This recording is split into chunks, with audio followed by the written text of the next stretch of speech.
বিসমিল্লাহির রহমানির রহিম। আজকে আমরা ক্লাস শুরু করছি ফিনান্স উপরে প্রথম পত্র। সকল শিক্ষার্থীকে আমার সালাম ও শুভেচ্ছা এবং আজকের ক্লাসে সবাইকে স্বাগতম। আমার আজকের ক্লাসটি হচ্ছে একটু অন্যরকম। দেখেন, ফিনান্স প্রথম পত্র অর্থের সময়মূল্য অধ্যায় 3 ক্যালকুলেটর টিপস, অর্থাৎ সব ক্যালকুলেটর টিপসের উপরে অর্থের সময়ের মূল্যের উপর কিছু অঙ্ক আছে। ক্যালকুলেটারে করতে অনেকে বুঝে না। জেনারেলভাবে অঙ্ক করা যাবে, কিন্তু ক্যালকুলেটর যেগুলো সহজ, কিন্তু ক্যালকুলেটর যখন করতে যাবেন অনেক সময় কিছু জিনিস লাগে, তখন সেই সমস্যাটা দূর করার জন্য আজকে আমার ক্লাসটি। যেমন দেখেন, 1 নাম্বার ক্লাস 1 + 0.10 টু দি পাওয়ার 4 এরকম আছে। এখন এটা আমি ক্যালকুলেটর কীভাবে করবো? এটা প্রথমে এটা যোগ করে এখানে লিখবো 1.10। এখানে পাওয়ার লেখার সময় এটা পাওয়ার চিহ্ন দিতে হবে, আর 4 লিখবো, লিখে সমান চিহ্ন দিব, উত্তর এটা পেয়ে যাবেন। তাহলে ক্যালকুলেটর আমাকে এটা টিপতে হবে, এই লাইনটা, এই ব্র্যাকেট থেকে এই ব্র্যাকেটে আপনি ক্যালকুলেটর টিপবেন। আমি আবার বলছি, ব্র্যাকেটটা দিতে হবে না, এইটা ক্যালকুলেটর প্রথমে 1.10 পাওয়ারের চিহ্নটা দিবেন, 4 সমান দিলেই আপনি এটা এসে যাবে। এ হচ্ছে আমাদের কি, এটা উত্তর পেয়ে যাবেন। আচ্ছা, 2 নাম্বার প্রশ্ন এরকম আছে, 1.10 এন আছে, এটা এখন অনেক সময় আমাকে সময় বা বছরের মান বের করতে হয়, কত বছর। তখন দেখেন আমার এভাবে আসছে, তখন আমি কী করবো, উভয় পক্ষে লগ ইউজ করব, উভয় পক্ষে লগ দিব, এদিকে লগ এদিকে লগ দিলাম। তারপরে এই মানটা, এই লগ থাকলে মনে করবো এনটা সবসময় এদিকে চলে আসবে। তারপরে এই লাইনটা লগ 1.10 বসবে, তাহলে এন এদিকে চলে আসছে, ইকুয়াল টু হুবু এটা বসে গেল। আচ্ছা, একটা নিয়ম, লগ থাকলে পাওয়ার প্রথমে চলে আসবে, এখানে লিখে দিছি। তারপর এই অ্যানটা এখানে লিখলাম, এটা নিচে যাবে গা, এটা নিচে, আর এটা উপরের সংখ্যা বলে এটা এখানে বসছে। তারপর আমি ক্যালকুলেটর ব্যবহার করব। দেখেন কি করছি, এটা লিখবো, আবার লিখে ভাগ, তারপর লগ 1.10 লিখলাম, ইকুয়াল টু উত্তর হবে 4 বছর। তাহলে আমার এটা একটা 2টা প্রবলেম শেষ করছি। 3 নাম্বার প্রবলেম আমাকে এভাবে আছে, কীভাবে সমাধান করবো দেখেন। এটা আছে 1000, মানে এটা ভাগ চিহ্ন, ভাগ, যেহেতু এটা নিচে ভাগ, ব্র্যাকেট, এই ব্র্যাকেট আছে 1 + 10, 1 + 0.10 লিখলাম, এই ব্র্যাকেট শেষ করলাম। পাওয়ার থাকলে পাওয়ার চিহ্ন দিবেন, 5 ইকুয়াল টু দিলে উত্তর এটা চলে আসবে। তাহলে 3টা প্রবলেম। 4 নাম্বার প্রবলেম এভাবে যদি যখন থাকবে, তখন আমি কীভাবে সমাধান করবো দেখেন। ক্যালকুলেশন 1 লিখলাম, মাইনাস চিহ্ন লিখলাম, উপরের সংখ্যা 1 লিখলাম, এটা ভাগ, এই ভাগ লিখলাম, লিখার পরে এই 1 প্লাস এই জিনিসটা এখানে লিখলাম, লিখার পরে এদিকে পাওয়ার চিহ্ন দিব, তো 20 লিখবো, ইকুয়াল টু দিলে উত্তর এটা এসে যাবে 4। 5 নাম্বার এভাবে প্রবলেমটা আছে। হ্যাঁ, 1 মানে ক্যালকুলেটর ব্যবহার করবো আমরা, এগুলো লিখে আপনি পাশে লিখে দিতে পারেন। ক্যালকুলেটর ব্যবহার করে ডাইরেক্ট উত্তর লিখে দিতে হবে, ডাইরেক্ট এখান থেকে এখানে আসতে পারবেন উত্তর, কিন্তু এই লাইনটা লিখে দিতে হবে, এটা লিখতে হবে না, ক্যালকুলেটর ব্যবহার করে কথাটা লিখে দিতে হবে। দেখেন, তাহলে এই 1 লিখলাম, মাইনাস চিহ্ন দিলাম, এই 1 উপরের সংখ্যা আগে লিখবো উপরে, তা এটাকে ভাগ ধরবেন, মনে মনে এটাকে ভাগ চিহ্ন ধরবেন, এটাকে কী ধরবেন, ভাগ চিহ্ন, এই ভাগ, তা ব্র্যাকেট 1 + 1.0, এই 1.1 লিখলাম, রুট ওভার আসছে, রুট ওভার এ 5 লিখলাম, ইকুয়াল টু, আবার এটাকে ভাগ ধরবেন, এ ভাগ, এইটা ভাগ চিহ্ন আসছে, সমান চিহ্ন, ভাগ ভাগ, তারপর আসতেছে কি, এই 0.1 নিচের সংখ্যাটা লিখলাম, সমান দিবেন, উত্তর এটা পেয়ে যাবেন। তাহলে আমি আবার বলছি, ক্যালকুলেটর আপনার এটা আসছে, ডাইরেক্ট এখান থেকে এই ক্যালকুলেশন করে এই উত্তরটা লিখে দিতে পারবেন। তাহলে পাশে লিখবেন কি, ক্যালকুলেটর ব্যবহার করে লিখে দিবেন, উত্তর আপনার হবে। আচ্ছা, আর এগুলো লিখতে হবে না, এগুলো আমি কীভাবে ক্যালকুলেটর লিখতে হয় সেটা দেখাচ্ছি। যে নেক্সট 6 নাম্বার প্রবলেম, এভাবে এটা একটা জটিল একটা প্রবলেম, এভাবে আছে, 1 তলা 2 তলা অনেক কিছু আছে।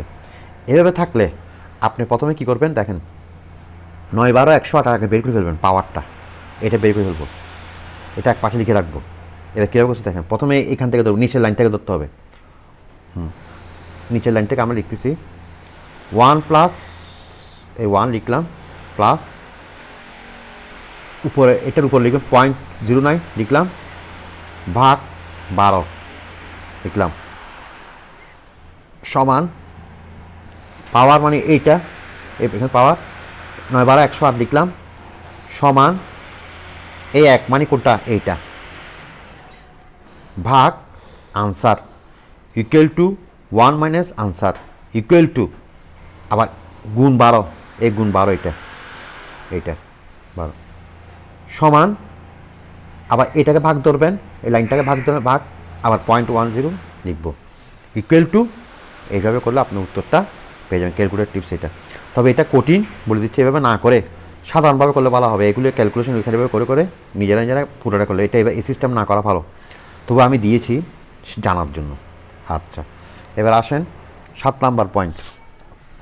7 নাম্বার দেখেন, আমাদের অনেক সময় সুদের হার বের করতে হয়, অর্থাৎ আয়ের মান বের করতে হয়, তখন এভাবে একটা ক্যালকুলেশন আছে, মনে করে আসছে করে এটা এভাবে আসলাম, লক দিয়ে করতেছি, উভয় দিকে লক ইউজ করব, লক তারপর আমরা জানি যে লক থাকলে এ পাওয়ারটা এদিকে চলে আসবে, আসার পর এই কথাটা লক 1.1 প্লাস আই লিখে ফেলবো, ঠিক আছে, হুবু ইকুয়াল টু এই লাইনটা হুবু লিখে ফেললাম।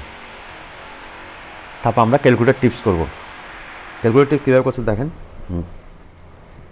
এই লাইনটা কেমন আসছে দেখেন, ভালো মতো একটু বুঝেন, এটা আবার বোঝাচ্ছি। উভয়পক্ষে লক দিলাম, লক থাকলে এটা সবসময় এদিকে চলে আসবে, আর লক 1 প্লাস আর এটা বসে যাবে, এটা হুবু বসে যাবে, পাওয়ারটা সবসময় বাম দিকে চলে আসবে, লক থাকলে এটা চলে আসছে। তারপর এখন দেখেন এই মানটা কেন বের করছি, মানে এটা এখান থেকে এখানে কেন আসছি, এই লক 1.4641, এই 1.4641 ইকুয়াল টু লিখলেই এটা পেয়ে যাচ্ছি লগের মান। তারপর আসেন নেক্সট, এবার এইটা লগ 1 প্লাস আই লিখলাম, এখানে 4টা উপরে গুণ আছে, এটা এখানে ভাগ হয়ে যাচ্ছে, এখানে চলে আসছে 4টা, আর এই মানটা এখানে বসে গেছে, এই 0.465574 এটা এখানে বসে গেছে, আর এটা কোত্থেকে আসছে, এখান থেকে আসছে। তারপর এদিকে এটা হুবহু বসছে, এটাকে একটা ভাগ করে আমি এখানে লিখব, এখানে লিখলাম এই লাইনে। তারপর দেখেন লকটা উঠাইতে হবে, কীভাবে উঠাচ্ছে দেখেন, 1 প্লাস আই লিখলাম, এই লকটা যখন বাম দিক থেকে ডান দিকে আসবে সেটাকে বলে অ্যান্টি লক লিখলাম, লিখার পরে এই মানটা এখানে লিখলাম এটা। তারপর এখানে লিখে দিচ্ছি দেখেন, বামের লককে ডানে আনলে অ্যান্টি লক বা বিপরীত লক হবে, এই বিপরীত লক। এবার আসেন এই হুবু এটা বসছে, তারপর এখন এটাকে ভাঙবো, কীভাবে ভাঙবো দেখেন, টিপসটা দিচ্ছি কীভাবে লিখবেন, এটাকে বলা হয় শিফট লক লিখবেন, এটা যে কথা শিফট লক দিয়ে ক্যালকুলেটর প্রেস করবেন, শিফট লক প্রেস করে এই মানটা লিখবেন। আমি আবার বলছি, এটা মানে শিফট লক, এই শিফট লক লিখছি, তারপর শিফট লকের পর ব্র্যাকেট দিবেন, ব্র্যাকেট দেওয়ার পরে আপনি লিখবেন এইটা 0.041392 এটা লিখলাম, ব্র্যাকেট সমান, তাহলে এদিকে ব্র্যাকেট সমান চিহ্ন দিলে আপনার এই মানটা পেয়ে যাবেন 1, তাহলে কী পাইছি 1 প্লাস আই ইকুয়াল টু এটা। এবার দেখেন আইটা লিখলাম এখানে, আর 1টা দিকে যখন চলে যাবে মাইনাসে যাবে, এইটাই হুবু এখানে আনলাম, -1 আসছে, তাহলে আই ইকুয়াল টু কি, এখান থেকে এটা 1 বাদ দিলে এটা হচ্ছে 100 দিয়ে গুণ করলে 10% এসে যাবে, এটাই আমাদের উত্তর। আশা করি বুঝতে পেরেছেন। এটা এভাবে না করে আরেকটা সহজ পদ্ধতি আছে লক ছাড়া, এইটার অথবা এখন আমি এটার অথবা দেখাচ্ছি, এই দেখেন আমাদের মানটা এটা আসছে, এটা ছিল আগেও ছিল, এটা লিখলাম, এটা এখানে সমান চিহ্ন দিলাম, 1.4641 লিখলাম, পাওয়ারটা উপরে যেহেতু আসছে তো নিচের দিকে, এদিকে চলে গেলে নিচের দিকে চলে যাবে, 1/4 হয়ে যাবে, মনে রাখবেন এটা এদিক থেকে যখন ডান দিকে আনবেন এটা নিচের দিকে চলে যাবে 1/4।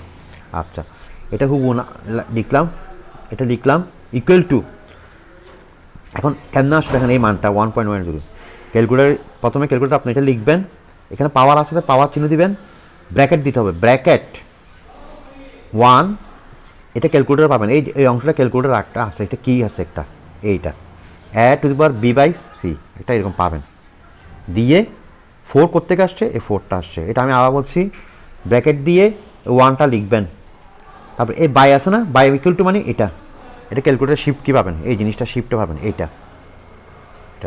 a/b/c, তারপর 4টা লিখবেন, লিখার পর ব্র্যাকেট শেষ করবেন, ইকুয়াল টু দিবেন, আপনি ইকুয়াল টু দিলেই আপনি 1.10 পেয়ে যাবেন। আশা করি বুঝতে পেরেছেন।